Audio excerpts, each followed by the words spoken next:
বিসমিল্লাহির রহমানির রহিম। আসসালামু আলাইকুম। সুপ্রিয় দর্শক, কেমন আছেন?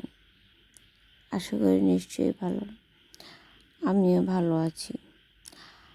এই রোদ, এই মেঘ, এই বৃষ্টি, হ্যাঁ, এখন থেকেই শুরু হয়েছে। এই একটা চক্র, সাইকেল বা যাই হোক, যেভাবে যে ভাষাতেই বোঝেন না কেন, আবহাওয়ার এই বৈচিত্র্যতা আমাদের বাংলাদেশেই আছে। আর এটাই আমাদের দেশের সবচেয়ে অনন্য একটি সৌন্দর্য। কি ভুল বললাম? কারা কারা আমার এই বাক্যের সাথে একমত, আশা করি কমেন্ট করবেন, কেমন? আর অবশ্যই সাবস্ক্রাইব করবেন নতুন দর্শক হলে। আর আপনার একটা কমেন্ট আমার জন্য অনেক অনেক একটা অ্যাচিভমেন্ট বলতে পারেন, কেমন? আর যা বলছিলাম শুরুতে, আবহাওয়া, এই আবহাওয়ায় কী ভালো লাগে বলুন তো? Let's start our delicious journey the rain cooking cottage. ও মা, এ তো আম! সত্যি?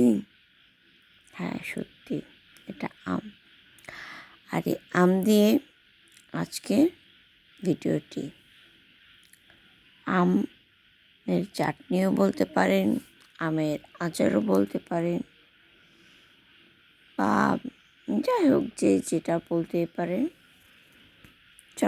চটপট ঝামেলা ছাড়া কিছু মশলা বাড়িতে যদি স্টোর করা থাকে, তীব্র গরমে কিছু ভালো লাগছে না, এরকম সুন্দর সুন্দর ডাসা কিছু আম নিয়ে আসবেন আর এরকম চটপট বানিয়ে খাবেন, কেমন? এই 3টি আমের দাম নিয়েছিল কত জানেন? 60 টাকা নাকি কত টাকা। বৈশাখ মাসের আগে কিনেছিলাম। আর এই আমগুলো এভাবে কেটে নেবেন, যে আমগুলোতে মানে আপনার আটি বাঁধে নাই, এরকম আম দিয়ে। এটা খুব সহজ, আটি ছাড়াও খারাপ লাগবে না, তবে এটা খুব টেস্ট।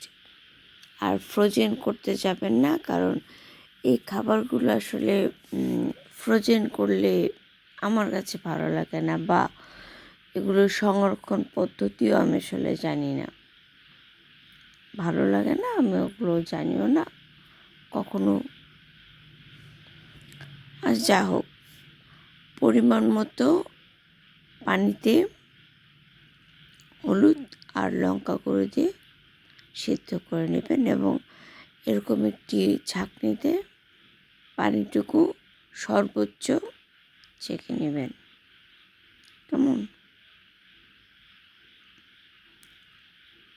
এই যে দেখুন, এখানে একটু হয়তো লাইটিং এরিয়াতে হলুদ ভাবটা চলে এসেছে। এখন অল্প একটু তেলে গোটা শুকনো লঙ্কা দিয়ে নেবেন আর 5 ফোড়ন দেবেন, কেমন? আর অল্প পানি দিবেন।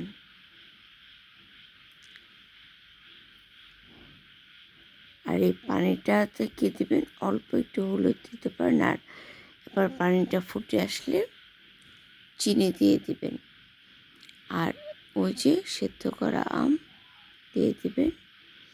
আর এখানে কিন্তু একটা মশলা আছে, ওই মশলাটা আপনি আচারের জন্য যে সমস্ত মশলা আমি দেখিয়ে দিচ্ছি।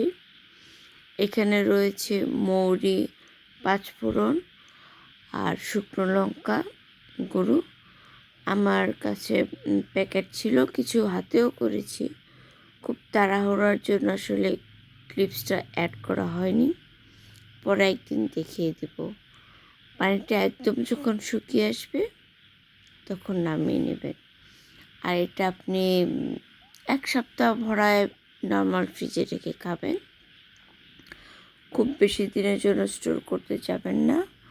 আমার কাছে বেশি দিন স্টোর করা, ফল বিশেষ করে, এটা আনহেলদি বলে মনে হয়।